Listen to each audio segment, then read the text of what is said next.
오늘 본문은 해석이나 이해에 있어서 좀 어려운 본문입니다. 본문은 세례 요한이 헤롯 안디바에 의해서 감옥에 갇힌 후에 예수님께서 하신 일을 듣고 자신의 제자들을 보내서 예수님께 묻는 것으로 시작이 됩니다. 세례 요한이 알고자 했던 것은 오실 그이가 당신이 오니까 우리가 다른 일을 기다리오리까, 이 질문에 나옵니다. 왜 요한은 이런 질문을 한 걸까요? 예수님이 메시아가 아닐 것이라는 의심이 생긴 것일까요? 그렇지 않습니다. 그가 요단강에서 예수님께 세례를 베풀 때에 하늘이 열리고 성령이 비둘기같이 그 위에 임하고 예수님께서 하나님의 기뻐하시고 사랑하는 아들, 곧 메시아심을 증언하는 하늘의 음성을 똑똑히 듣고 보았기 때문에 그는 예수님에 대해서 의심하지 않았습니다. 그럼에도 불구하고 그가 혼란스러워했던 것은 자신이 기대하고 있던 일들이 예수님을 통해서 일어나지 않고 있기 때문입니다. 세례 요한은 사람들에게 하나님 나라가 임박했다라고 선포하면서 회개를 촉구했습니다. 이는 그가 구약 성경에 예언된 사람, 곧 주의 길을 예비하는 엘리야와 같은 사람임을 보여주는 장면입니다. 더불어 요한은 임박한 심판을 선언했습니다. 열매 맺지 못하는 악한 나무마다 이미 도끼가 놓여 있어서 곧 찍혀 불에 던져질 것이라는 선언이었습니다. 그런데 들리는 소문으로는 그러한 심판이 이루어지고 있지 않았습니다. 오히려 예수님께서는 용서를 말씀하시고 또한 자신은 악한 자인 헤롯에 의해서 체포되어 언제 죽을지 모르는 상황이었습니다. 예수님이 메시아인 것은 분명하지만 자신이 기대하던 모습과는 다르게 오는 혼란이고 또 의문이었던 겁니다. 어떤 면에서 보면 그런 메시아적 기대를 갖고 있는 세례 요한이기에 그 당시에 대부분의 유대인들이 그러지 않았습니까? 이런 질문은 너무나 자연스러운 것이라고 할 수가 있습니다. 이에 대해서 예수님께서는 직접적인 답변보다는 성경적인 용어로 답을 하십니다. 만약 직접적인 답변을 하신다면 어떻게 될까요? 가뜩이나 예수님을 주목하고 있는 헤롯을 비롯한 이 사악한 자들이 그것을 빌미로 예수님에게 정치적인 죄목을 씌워서 세례 요한과 똑같은 짓을 할 것이기 때문입니다. 언젠가는 악한 자들에 의해서 고난을 당하셔야 하지만 아직은 때가 아닙니다. 그러기에 예수님께서는 직접적인 답변이 아닌 구약의 예언, 그 중에서도 이사야 35장과 61장을 중심으로 답하셨습니다. 다른 예언들도 그렇지만 특별히 이 두 본문은 하나님의 긍휼과 치유와 능력이 병든 자들, 가난한 자들, 죄인들에게 임하는 때, 곧 메시아의 때가 올 것이라고 예언을 했습니다. 바로 그 일이 예수님의 사역 가운데 일어나고 있다는 것이고 그것을 요한에게 전하라는 것입니다. 무슨 뜻입니까? 오실 그이가 바로 예수님인 것이 맞으며 그러므로 다른 일을 기다릴 필요가 없다는 말씀입니다. 더불어 예수님께서는 누구든지 나로 말미암아 실족하지 아니하는 자는 복이 있도다라고 하셨습니다. 이 말씀의 뜻은 지금 예수님께서 가르치시고 행하시는 이 일이야말로 메시아의 모습이고 그러기에 너희가 기대하고 있고 꿈꾸고 있는 메시아의 그림을 바꿀 필요가 있다는 것입니다. 이것은 비슷하지 않을까요? 지금도 그렇지 않을까요? 사람들이 바라고 원하는 예수님의 모습이 있습니다. 그걸 계속 가지고 심지어 교회를 다니는 신앙생활을 하는 사람들도 있어요. 그걸 바꿀 필요가 있다는 겁니다. 분명 예수님을 통해서 하나님의 왕 되시는 그 나라가 이루어질 것이고 그때는 악한 자들이 준엄한 심판을 받을 것이지만 그것은 하나님의 아들의 구속의 사역을 통해서 죄인들이 용서함을 받고 구원받는 은혜의 기간을 통과한 후에 이루어질 것입니다. 지금은 구원받을 때요, 은혜의 때입니다. 그리고 그 은혜를 통해서 천국, 곧 하나님의 나라는 이 땅 가운데 임하고 확장되고 또한 장차 완성될 것입니다. 이러한 답변을 주시고 이어서 요한의 제자들이 떠나자 예수님께서는 아리송한 두 가지 말씀을 하셨습니다. 그 처음은 요한에 대한 것이에요. 내용은 누가복음 강해를 하면서 말씀드렸기 때문에 어느 정도 이해가 되실 것이고 결론적으로 말하면 요한은 선지자들보다 더 나은 자인데 그 까닭은 그가 주의 길을 예비하는 자로 예언된 엘리야이기 때문입니다. 분명 위대한 선지자들이 있었죠. 하지만 그들은 예수님에 대해서, 메시아에 대해서 예언을 했지만 직접 메시아의 길을 예비한 사람은 요한입니다. 그렇기 때문에 그보다 나은 선지자는 없는 것이고 여자가 낳은 자 중에 그보다 더 큰 자도 없는 것이죠. 그런데 예수님께서는 천국에서는 극히 작은 자라도 요한보다 크다고 하셨습니다. 언뜻 이해하기 어려운 말씀이죠. 이 말씀은 역설이라고 할 수 있고 우리가 보통 생각하는 셈법과는 다른 것이 바로 하나님의 나라라는 것입니다. 우리의 셈법은 어떻습니까? 보통 이 땅에서 큰 일을 하는 사람이 천국에서도 큰 자가 될 것이라고 생각을 하지요. 하지만 예수님께서는 그렇지 않다고, 천국의 셈법은 다르다고 말씀하십니다. 이 땅에서 큰 자가 천국에서 작은 자가 될 수도 있고, 이 땅에서 작은 자가 천국에서 큰 자가 될 수도 있다는 겁니다.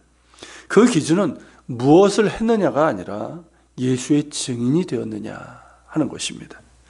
비록 이 땅에서 두각을 나타내고 위대한 일을 하지는 못했다 할지라도 부활하신 예수님을 나의 구주로 온전히 믿고 또 주님을 증거하는 삶을 살아가고 또 작은 자들을 사랑하며 섬긴 사람은 천국에서 증인의 자리에 앉게 될 것이라는 말씀입니다. 그러기에 유명해지려고 하지 말고 예수의 증인이 되려고 해야 하는 겁니다. 크고 높아지려고 하지 말고 겸손히 예수님을 닮아가려고 하고 예수님의 사랑으로 작은 자를 섬기며 사랑하는 삶을 살아가야 하는 겁니다. 그럴 때 우리는 하나님 나라에서 큰 자라 인정을 받을 것이며 영광스러운 증인의 자리에 앉게 될 것입니다. 본문에서 가장 어려운 구절은 12절입니다. 거기에 사용되는 헬라어 단어들이 상황에 따라서 수동태로 번역될 수도 있고 중간태로 사용될 수도 있기 때문입니다. 이건 헬라어가 가지고 있는 특성인데 이걸 번역할 때 나오는 어려움이에요. 그래서 다양한 해석들이 있는데 전체적인 내용과 맥락을 살펴서 잘 해석해야 됩니다. 의외로 교인들 중에 이거 오해하는 분들이 많아요. 그리고 전에 어느 집사님이 어느 목사님의 설교가 너무 좋다고 하면서 저에게 이게 얘기해 줬던 분이 있는데 그분이 누구라고 제가 얘기는 하진 않겠지만 이미 돌아가신 분이에요. 근데 성경 해석에 있어서 문제가 있는 분이에요. 마침 이 본문을 가지고 설교를 하는 걸 제가 들었는데 천국은 침노에서 빼앗아야 한다.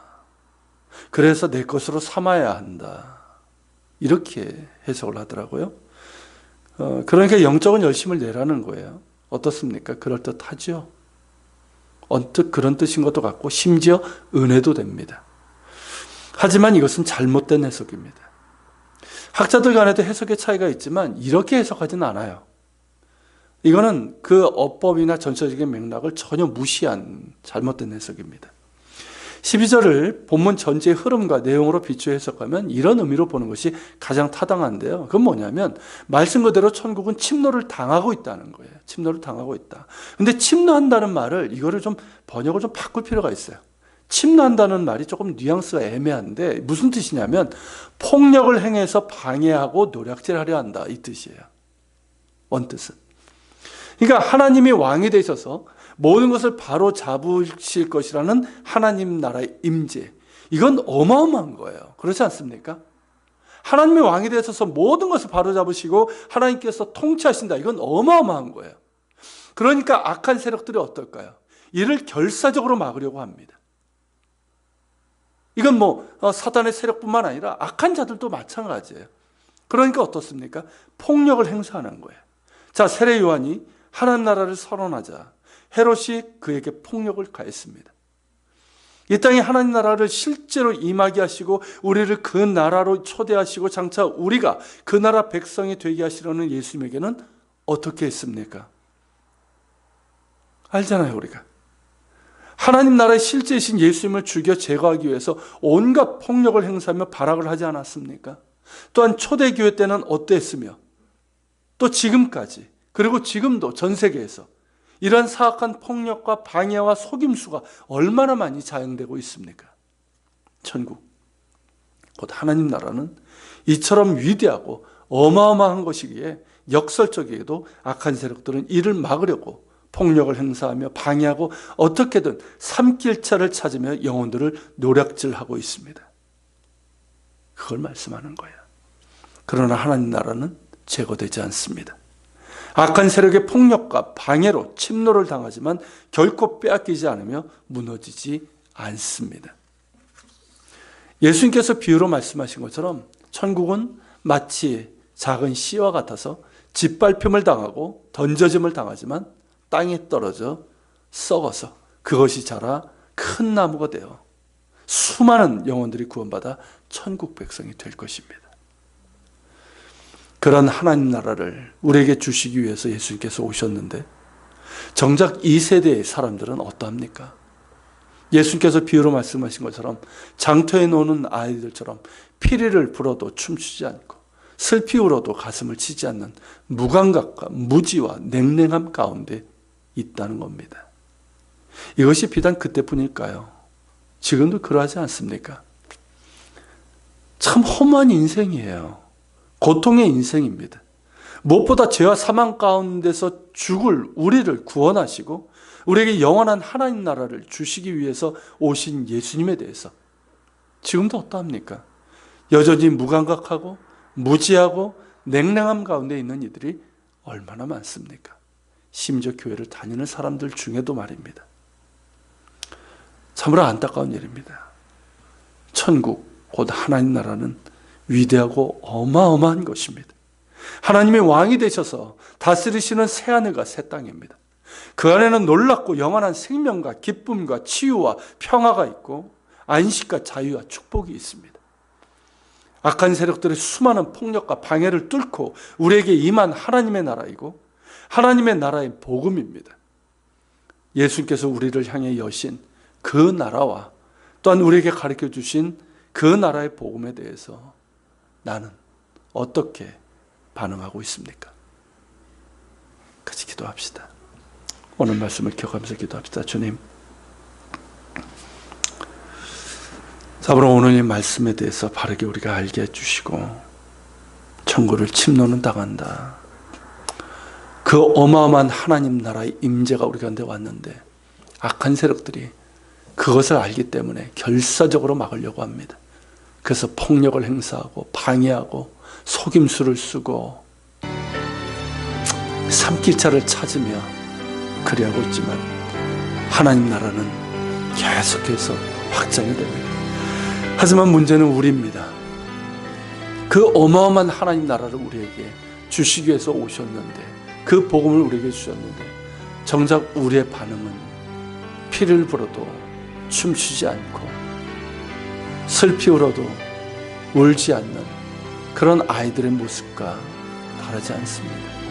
주님, 우리의 무지함을, 우리의 강팍함을 용서하여 주시고 주의 나라에 대해서, 주의 복음에 대해서 언제나 아멘하며 우리가 받아들이고 그 나라를 소유하는 자들이 되게 하여 주옵소서.